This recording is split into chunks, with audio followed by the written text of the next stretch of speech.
आका यानीस, कोई अहम खबर है? आपके चेहरे की चमक बता रही है। बाजार में हमारा एक आदमी है, निजामुद्दीन।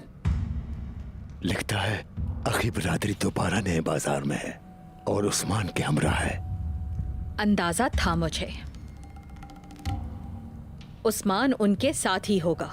आखिर बिरादरी नए बाजार में मुनज़्ज़म हो रही है, उन्हें रोकना होगा।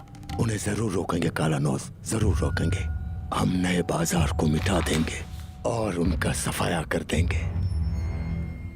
अगर मैं हमला कर दूं तो ये बात जंग का सबब बनेगी और मैं तैयार हूं। अभी जंग का वक्त नहीं आया। वैसे भी ये काम तुम नहीं, कोई और अंजाम देंगे।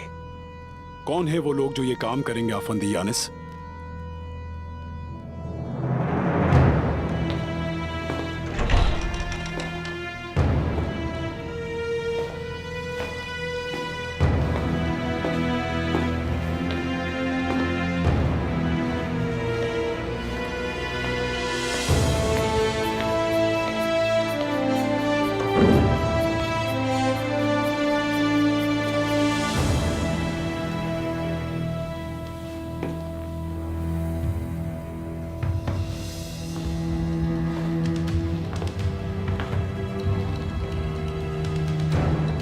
कतलोनिया की खूरेज तलवार, शहजादा सल्वाडोर।